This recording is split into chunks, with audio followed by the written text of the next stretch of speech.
amigos, continuamos con la lectura de este maravilloso clásico escrito por Jane Austen, Orgullo y Prejuicio. Capítulo 11. Cuando las señoras se levantaron de la mesa después de cenar, Elizabeth subió a visitar a su hermana, y al ver que estaba bien abrigada, la acompañó al salón, donde sus amigas le dieron la bienvenida con grandes demostraciones de contento. Elizabeth nunca las había visto tan amables como en la hora que transcurrió hasta que llegaron los caballeros. Hablaron de todo, describieron la fiesta con todo detalle, contaron anécdotas con mucha gracia y se burlaron de sus conocidos con humor. Pero en cuanto entraron los caballeros, Jane dejó de ser el primer objeto de atención.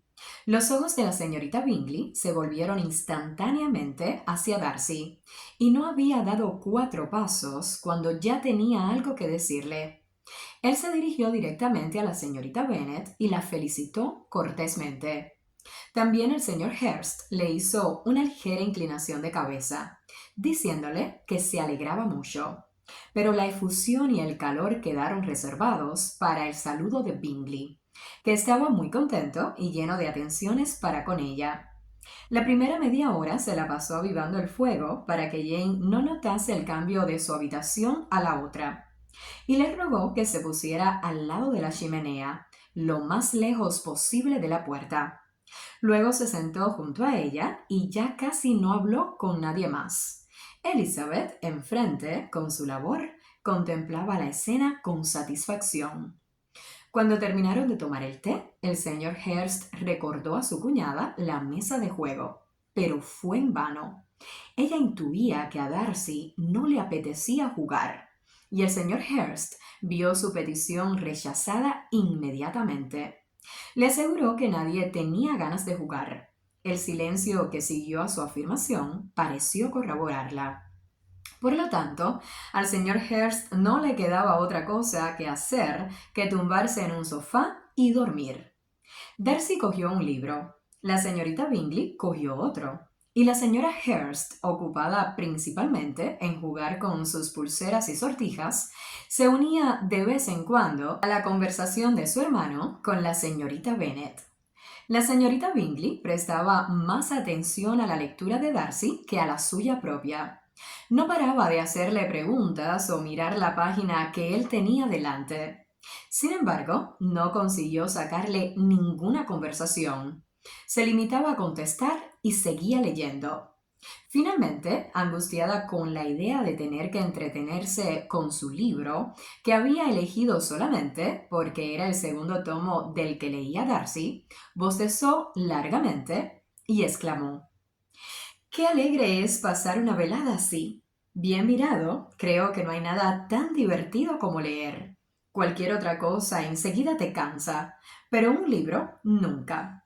Cuando tenga una casa propia, seré desgraciadísima si no tengo una gran biblioteca».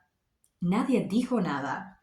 Entonces volvió a bostezar, cerró el libro y paseó la vista alrededor de la habitación, buscando en qué ocupar el tiempo. Cuando al oír a su hermano mencionarle un baile a la señorita Bennet, se volvió de repente hacia él y dijo: «¿Piensas seriamente en dar un baile en Netherfield, Charles? Antes de decidirte, te aconsejaría que consultes con los presentes, pues o mucho me engaño, o hay entre nosotros alguien a quien un baile le parecería, más que una diversión, un castigo». «Si te refieres a Darcy», le contestó su hermano, «puede irse a la cama antes de que empiece, si lo prefiere. Pero en cuanto al baile, es cosa hecha, y tan pronto como Nichols lo haya dispuesto todo, enviaré las invitaciones». «Los bailes me gustaría mucho más», repuso su hermana, «si fuesen de otro modo. Pero esa clase de reuniones suelen ser tan pesadas que se hacen insufribles. Sería más racional que lo principal en ellas fuese la conversación y no un baile». «Mucho más racional, sí, Caroline, pero entonces ya no se parecería en nada a un baile». La señorita Bingley no contestó. Se levantó poco después y se puso a pasear por el salón. Su figura era elegante y sus andares airosos. Pero Darcy, a quien iba dirigido todo, siguió enfrascado en la lectura. Ella, desesperada, decidió hacer un esfuerzo más y volviéndose a Elizabeth, dijo: Señorita Elizabeth Bennet, déjeme que la convenza para que siga mi ejemplo y dé una vuelta por el salón. Le aseguro que viene muy bien después de estar tanto tiempo sentada en la misma postura. Elizabeth se quedó sorprendida, pero accedió inmediatamente. La señorita Bingley logró lo que se había propuesto con su amabilidad. El señor Darcy levantó la vista. Estaba tan extrañado de la novedad de esta invitación como podía estarlo la misma Elizabeth. Inconscientemente cerró su libro. Seguidamente le invitaron a pasear con ellas, a lo que se negó, explicando que solo podía haber dos motivos para que paseasen por el salón juntas, y si se uniese a ellas interferiría en los dos. ¿Qué querrá decir? La señorita Bingley se moría de ganas por saber cuál sería el significado y le preguntó a Elizabeth si ella podía entenderlo. En absoluto, respondió. Pero sea lo que sea, es seguro que quiere dejarnos mal, y la mejor forma de decepcionarle será no preguntarle nada. Sin embargo, la señorita Bingley era incapaz de decepcionar a Darcy, e insistió, por lo tanto, en pedir que les explicase los dos motivos. No tengo el más mínimo inconveniente en explicarlo, dijo tan pronto como ella le permitió hablar. Ustedes eligen este modo de pasar el tiempo, o porque tienen que hacerse alguna confidencia, o para hablar de sus asuntos secretos, o porque saben que paseando lucen mejor su figura. Si es por lo primero, al salir con ustedes no haría más que importunarlas. Y si es por lo segundo, las puedo admirar mucho mejor sentado junto al fuego. ¡Qué horror! Gritó la señorita Bingley. Nunca he oído nada tan abominable. ¿Cómo podríamos darle su merecido? Nada tan fácil, si está dispuesta a ello, dijo Elizabeth. Todos sabemos fastidiar y mortificarnos unos a otros. Búrlese, ríase de él. Siendo tan íntima amiga suya, sabrá muy bien cómo hacerlo. No lo sé. Le doy mi palabra. Le aseguro que mi gran amistad con él no me ha enseñado cuáles son sus puntos débiles. Burlarse de una persona flemática, de tanta sangre fría. Y en cuanto a reírnos de él sin más ni más, no debemos exponernos. Podría desafiarnos y tendríamos nosotras las de perder. ¿Que no podemos reírnos del señor Darcy? Exclamó Elizabeth. Es un privilegio extraño, y espero que siga siendo extraño. No me gustaría tener muchos conocidos así. Me encanta reírme. La señorita Bingley, respondió Darcy, me ha dado más importancia de la que merezco. El más sabio y mejor de los hombres, o la más sabia y mejor de las acciones, pueden ser ridículos a los ojos de una persona que no piensa en esta vida más que en reírse. Estoy de acuerdo, respondió Elizabeth. Hay gente así, pero creo que yo no estoy entre ellos. Espero que nunca llegue a ridiculizar lo que es bueno y sabio. Los caprichos y las inconsecuencias son las cosas que verdaderamente me divierten, lo confieso, y me río de ellas siempre que puedo. Pero supongo que estas son las cosas de las que usted carece. Quizá no sea posible para nadie, pero yo he pasado la vida esforzándome para evitar estas debilidades que exponen al ridículo a cualquier persona inteligente. Como la vanidad y el orgullo, por supuesto. Sí, en efecto, la vanidad es un defecto, pero el orgullo, en caso de personas de inteligencia superior, creo que es válido. Elizabeth tuvo que volverse para disimular una sonrisa. Supongo que habrá acabado de examinar al señor Darcy, dijo la señorita Bingley, y le ruego que me diga qué ha sacado en conclusión. Estoy plenamente convencida de que el señor Darcy no tiene defectos. Él mismo los reconoce claramente. No, dijo Darcy, no he pretendido decir eso. Tengo muchos defectos, pero no tienen que ver con la inteligencia. De mi carácter no me atrevo a responder. Soy demasiado intransigente. En realidad, demasiado intransigente para lo que a la gente le conviene. No puedo olvidar tan pronto, como debería, las insensateces y los vicios ajenos, ni las ofensas que contra mí se hacen. Mis sentimientos no se borran por muchos esfuerzos que se hagan para cambiarlos. Quizás se me pueda acusar de rencoroso. Cuando pierdo la buena opinión que tengo sobre alguien, es para siempre. Ese es realmente un defecto, replicó Elizabeth. El rencor implacable es verdaderamente una sombra en el carácter, pero ha elegido usted muy bien su defecto. No puedo reírme de él. Por mi parte, está usted a salvo. Creo que en todo individuo hay cierta tendencia a un determinado mal, a un defecto innato, que ni siquiera la mejor educación puede vencer. Y ese defecto es la propensión a odiar a todo el mundo. Y el suyo, respondió él con una sonrisa, es el interpretar mal a todo el mundo intencionalmente. Oigamos un poco de música, propuso la señorita Bingley, cansada de una conversación en la que no tomaba parte. Luisa, ¿no te importará que despierte al señor Hurst? Su hermana no puso la más mínima objeción y abrió el piano. A Darcy, después de unos momentos de recogimiento, no le pesó. Empezaba a sentir el peligro de prestarle demasiada atención a Elizabeth. Capítulo 12. De acuerdo con su hermana, Elizabeth escribió a su madre a la mañana siguiente, pidiéndole que les mandase el coche aquel mismo día.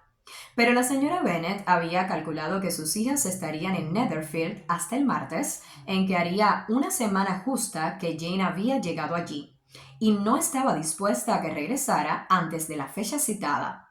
Así pues, su respuesta no fue muy favorable, o por lo menos no fue la respuesta que Elizabeth hubiera deseado, pues estaba impaciente por volver a su casa. La señora Bennet les contestó que no le era posible enviarles el coche hasta el martes. En la postdata añadía que si el señor Bingley y su hermana les insistían para que se quedasen más tiempo, no lo dudasen, pues podía pasar muy bien sin ellas. Sin embargo, Elizabeth estaba dispuesta a no seguir allí por mucho que se lo pidieran, temiendo, al contrario, resultar molestas por quedarse más tiempo innecesariamente. Rogó a Jane que le pidiese el coche a Bingley enseguida. Y por último, decidieron exponer su proyecto de salir de Netherfield aquella misma mañana y pedir que les prestasen el coche. La noticia provocó muchas manifestaciones de preocupación. Les expresaron reiteradamente su deseo de que se quedasen por lo menos hasta el día siguiente, y no hubo más remedio que demorar la marcha hasta entonces. A la señorita Bingley le pesó mucho después haber propuesto la demora, porque los celos y la antipatía que sentía por una de las hermanas era muy superior al afecto que sentía por la otra. Al señor de la casa le causó mucha tristeza el saber que se iban a ir tan pronto, e intentó insistentemente convencer a Jane de que no era buen tiempo para ella porque todavía no estaba totalmente recuperada. Pero Jane era firme cuando sabía que obraba como debía. A Darcy le pareció bien la noticia. Elizabeth había estado ya bastante tiempo en Netherfield. Le atraía más de lo que él quería y la señorita Bingley era descortés con ella, y con él más molesta que nunca. Se propuso tener especial cuidado en que no se le escapase ninguna señal de admiración ni nada que pudiera hacer creer a Elizabeth que tuviera ninguna influencia en su felicidad. Consciente de que podía haber sugerido semejante idea, su comportamiento durante el último día debía ser decisivo para confirmársela o quitársela de la cabeza. Firme en su propósito, apenas le dirigió 10 palabras en todo el sábado, y a pesar de que los dejaron solos durante media hora, se metió de lleno en su libro y ni siquiera la miró. El domingo, después del oficio religioso de la mañana, tuvo lugar la separación tan grata para casi todos. La cortesía de la señorita Bingley con Elizabeth aumentó rápidamente en el último momento, así como su afecto por Jane. Al despedirse, después de asegurar a esta última el placer que siempre le daría verla tanto en Longbourn como en Netherfield, y darle un tierno abrazo, a la primera solo le dio la mano. Elizabeth se despidió de todos con el espíritu más alegre que nunca. La madre no fue muy cordial al darles la bienvenida. No entendía por qué habían regresado tan pronto y les dijo que hacían muy mal en ocasionarles semejante contrariedad. Estaba segura de que Jane había cogido frío otra vez. Pero el padre, aunque era muy lacónico al expresar la alegría, estaba verdaderamente contento de verlas. Se había dado cuenta de la importancia que tenían en el círculo familiar. Las tertulias de la noche, cuando se reunían todos, habían perdido la animación e incluso el sentido con la ausencia de Jane y Elizabeth. Hallaron a Mary, como de costumbre, enfrascada en el estudio profundo de la naturaleza humana. Tenían que admirar sus nuevos resúmenes y escuchar las observaciones que había hecho recientemente sobre una moral muy poco convincente. Lo que Catherine y Lydia tenían que contarles era muy distinto. Se habían hecho y dicho muchas cosas en el regimiento desde el miércoles anterior. Varios oficiales habían cenado recientemente con su tío. Un soldado había sido azotado y corría el rumor de que el coronel Forster iba a casarse. Capítulo 13. Espero, querida, dijo el señor Bennet a su esposa mientras desayunaban a la mañana siguiente, que hayas preparado una buena comida, porque tengo motivos para pensar que hoy se sumará uno más a nuestra mesa. ¿A qué te refieres, querido? No tengo noticia de que venga nadie, a no ser que a Charlotte Lucas se le ocurra visitarnos. Y me parece que mis comidas son lo bastante buenas para ella. No creo que en su casa sean mejores. La persona de la que hablo es un caballero y forastero. Los ojos de la señora Bennet relucían con chispas. ¿Un caballero y forastero? Es el señor Bingley, no hay duda. ¿Por qué nunca dices ni palabra de estas cosas, Jane? Bien, me alegraré mucho de verlo, pero, Dios mío, qué mala suerte. Hoy no se puede conseguir ni un poco de pescado. Lydia, cariño, toca la campanilla. Tengo que hablar con Hill al instante. No es el señor Bingley, dijo su esposo. Se trata de una persona que nunca he visto en mi vida. Estas palabras despertaron el asombro general y él tuvo el placer de ser interrogado ansiosamente por su mujer y sus 5 hijas a la vez.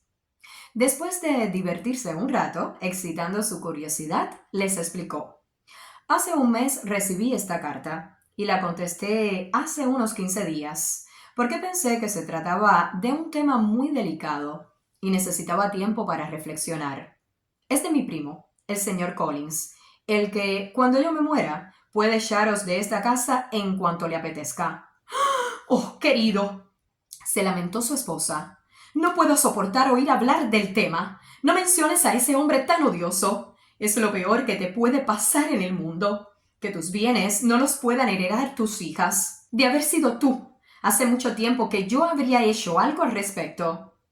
Jane y Elizabeth intentaron explicarle por qué no les pertenecía la herencia.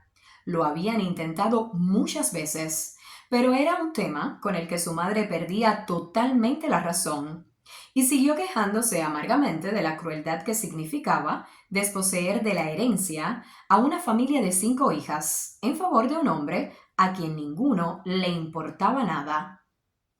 Ciertamente, es un asunto muy injusto, dijo el señor Bennet, y no hay nada que pueda probar la culpabilidad del señor Collins por heredar Longbourn. Pero si escuchas su carta, puede que su modo de expresarse te tranquilice un poco. No, no la escucharé. Y además, me parece una impertinencia que te escriba, y una hipocresía. No soporto a esos falsos amigos. ¿Por qué no continúa pleiteando contigo como ya lo hizo su padre? Porque parece tener algún cargo de conciencia, como vas a oír. Hunsford, cerca de Westerham, Kent, 15 de octubre.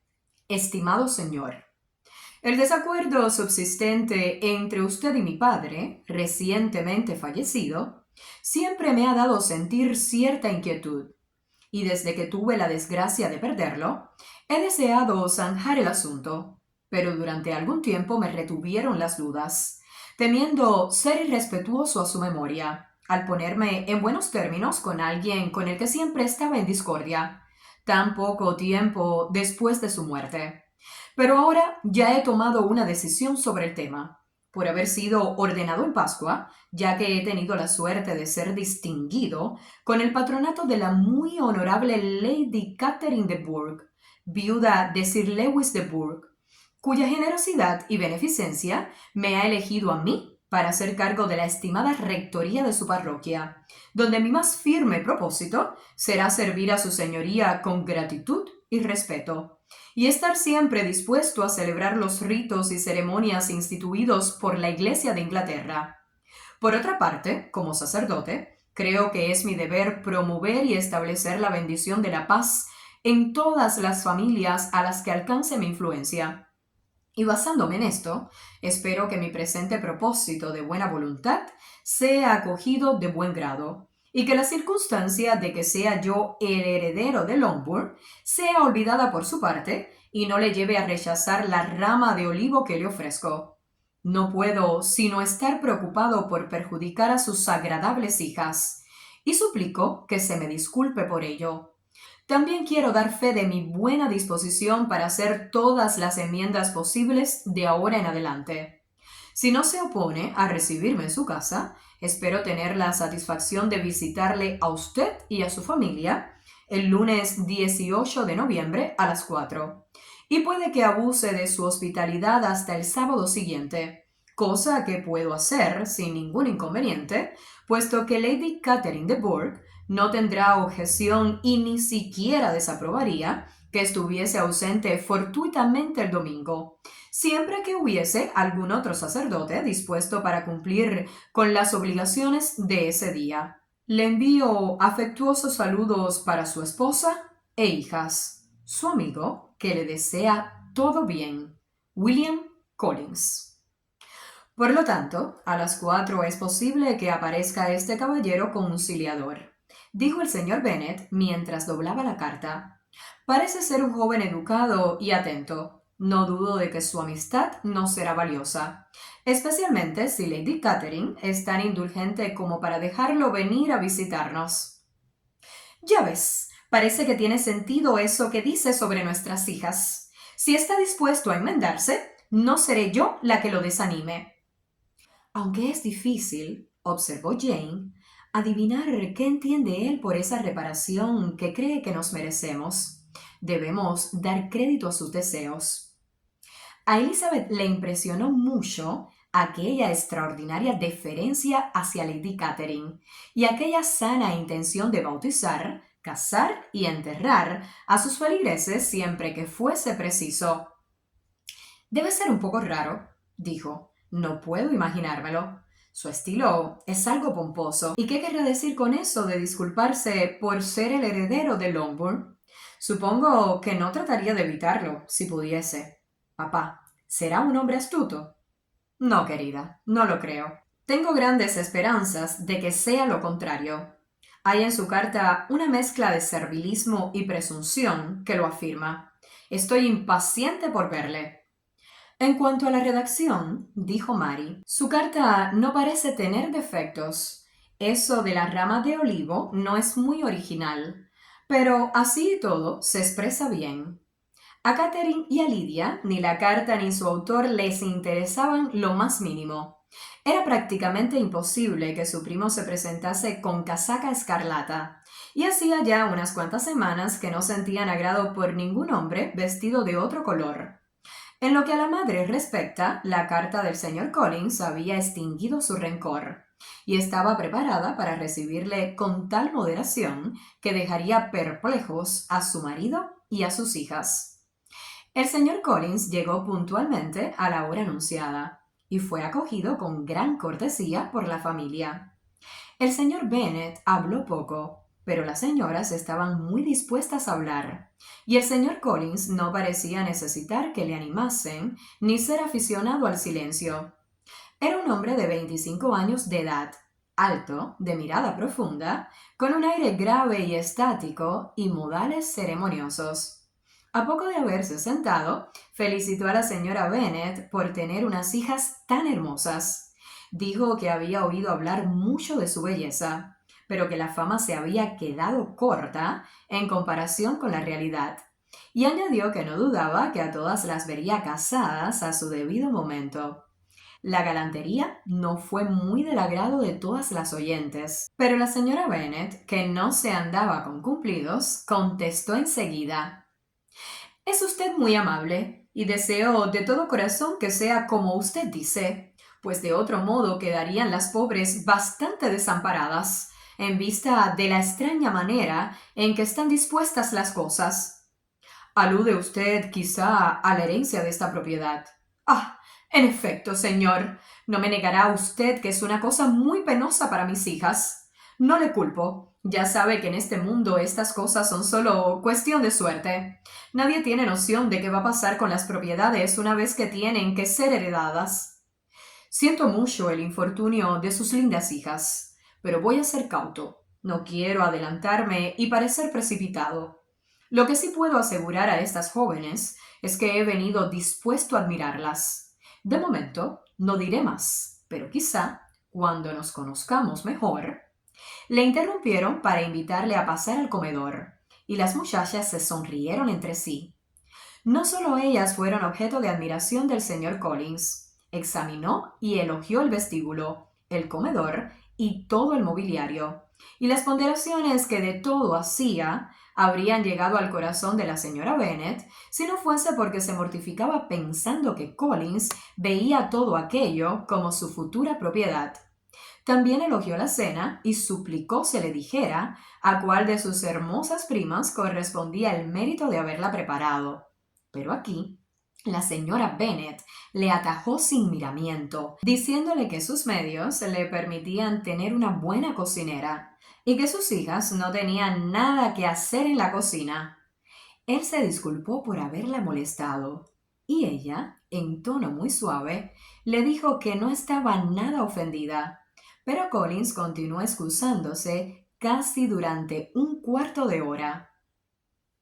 Si estás disfrutando esta lectura, por favor dale me gusta al video y suscríbete al canal para seguir disfrutando juntos. Gracias.